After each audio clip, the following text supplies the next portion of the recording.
Episode 72 माँ का प्यार। अधिराज का कॉल कट होने के बाद आयशा अपने बगल में लेटे अभय को हिलाते हुए उससे बोली, अभय, पापा का कॉल आया था, उन्होंने हमें अर्जेंटली हॉस्पिटल बुलाया है। लेकिन तुमने रीज़न क्यों नहीं पूछा उनसे? अभय नींद में बड़बड़ाते हुए आयशा से बोला। बकवास बंद करो अपनी, मेरा दिल बहुत घबरा रहा है पहले ही। आयशा बेड से नीचे उतरी और रेडी होने के लिए वॉशरूम चली गई। अभय काफ़ी ज़्यादा थका हुआ था पहले से ही, मगर आयशा की वजह से उसे उठना पड़ा। अभय भी जल्दी से रेडी हुआ और फिर वो दोनों जयपुर के लिए निकल गए। कुछ ही देर में वो दोनों जयपुर पहुंच गए। तभी आयशा को उसकी माँ मंजीत का कॉल आया, तो उसने वो कॉल रिसीव कर ली। हेलो, आयशा बोली। तभी मंजीत ने उससे कहा, बेटा तू कहाँ है? तेरे ससुर जी का कॉल आया था, तेरे पापा को कह रहे थे कि जल्दी से जयपुर आ जाओ। आगे तो उन्होंने हमें कुछ भी नहीं बताया। अपनी माँ की बात का तो खुद आयशा के पास जवाब नहीं था, क्योंकि अधिराज ने उसे भी कुछ नहीं बताया था। मम्मी, मैं तो खुद नहीं जानती इस बारे में कि पापा ने अर्जेंटली हॉस्पिटल क्यों बुलाया है। मैं और अभय भी हॉस्पिटल ही जा रहे हैं, आयशा ने जवाब दिया। आयशा की बात सुनकर मंजीत का दिल भी अब घबराने लगा, मगर खुद को किसी तरह संभालते हुए उसने आयशा से कहा, ठीक है बेटा, हम लोग भी बस हॉस्पिटल पहुंचने ही वाले हैं, तुम दोनों भी जल्दी से पहुंच जाओ। ये कहकर मंजीत ने कॉल काट दी। थोड़ी ही देर में अभय और आयशा और बेदी फैमिली हॉस्पिटल पहुंचे। वहाँ राठौड़ खानदान तो पहले से ही मौजूद था। आयशा अधिराज के पास भागी और पूछने लगी, क्या हुआ है पापा, सब कुछ ठीक तो है ना? नहीं बेटा, कुछ ठीक नहीं है। आयशा और अनिरुद्ध के साथ अधिराज ने सबको सब कुछ बता दिया जितना उसे पता था। सारा इंसिडेंट सुनने के बाद मंजीत और आयशा का दिमाग सुन्न पड़ गया। वहीं अभय ने जब ये सब कुछ सुना तो उसे काफ़ी शॉक लगा। अधिराज, डॉक्टर ने कुछ कहा अभी तक? दोनों बच्चे कैसे हैं अब? मंजीत ने उससे पूछा। तो अधिराज ने जवाब दिया, दोनों की ही हालत अभी काफ़ी नाजुक है, डॉक्टर अभी कुछ नहीं बता रहे हैं। कुछ ही देर में ओटी का दरवाज़ा खुला और डॉक्टर बाहर आए। सबके सब ने झुंड बनाकर डॉक्टर को घेर लिया और सायशा और अनिरुद्ध के बारे में पूछने लगे। दोनों खतरे से बाहर हैं। अनिरुद्ध को काफ़ी चोटें आई हैं, उसे बस राइट हैंड में फ्रैक्चर हुआ है, और सायशा के सिर पर भी काफ़ी गहरी चोट आई है, मगर वो जल्दी से रिकवर कर लेगी। फिलहाल हम उन दोनों को वार्ड में शिफ्ट कर रहे हैं। ये बोलकर डॉक्टर वहाँ से चले गए। उसके बाद उन दोनों को वार्ड में शिफ्ट कर दिया गया। 2 घंटे के बाद उन दोनों को होश आ गया। सायशा और अनिरुद्ध दोनों का ही वार्ड अगल बगल था।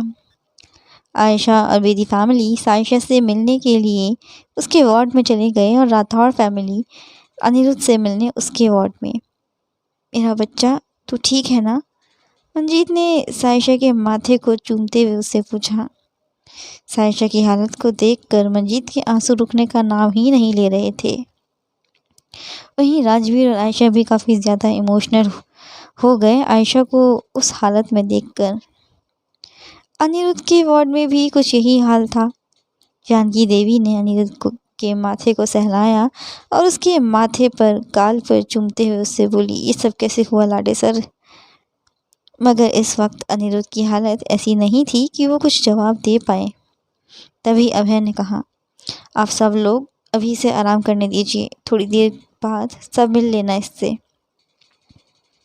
पहले तो अभय की बात सुनकर सब लोग मना करने लगे वार्ड के बाहर जाने से, मगर तभी अधिराज ने भी कहा, इससे अभी आराम की काफ़ी ज़रूरत है, थोड़ी देर बाद आप सब मिल लेना इससे। और फिर अनिरुद्ध को काफ़ी भूख भी लगी होगी, तो लेडीज़ आप लोग दोनों बच्चों के लिए कुछ बना कर ले आओ, मैं भी सायशा से मिलकर आता हूँ। सायशा का नाम सुनते ही अनिरुद्ध को वो सीन याद आया जब शहरावत ने उसका सिर पेड़ पर पटका था 3-4 बार, मगर अभी वो किसी से भी इस बारे में कुछ नहीं कहना चाहता था। तभी अभय ने उससे कहा, छोटे, तू आराम कर, मैं कोको से मिल के आता हूँ। ये कहने के बाद सब वार्ड से बाहर चले गए। बेचारी सायशा को कितना दर्द हुआ होगा। अनिरुद्ध अपने मन में बोला। तभी वार्ड का दरवाज़ा खुला और आयशा दाखिल हुई। कैसे हो तुम? आयशा ने उससे पूछा तो उसने धीमी सी आवाज़ में जवाब दिया, ठीक हूँ। उसके बाद वार्ड में सन्नाटा पसर गया। दोनों के पास ही कहने को कुछ नहीं था फिलहाल, इसीलिए आयशा उससे बोली, क्या खाओगे? मुझे बता दो, मैं बना कर ले आती हूँ तुम्हारे लिए। जो आपका मन हो आप वो ले आओ, अनिरुद्ध ने जवाब दिया। और फिर आयशा वार्ड से बाहर चली गई। वहीं ने भी आयशा से उसके हालचाल पूछे और कुछ देर वहीं काउच पर बैठा रहा।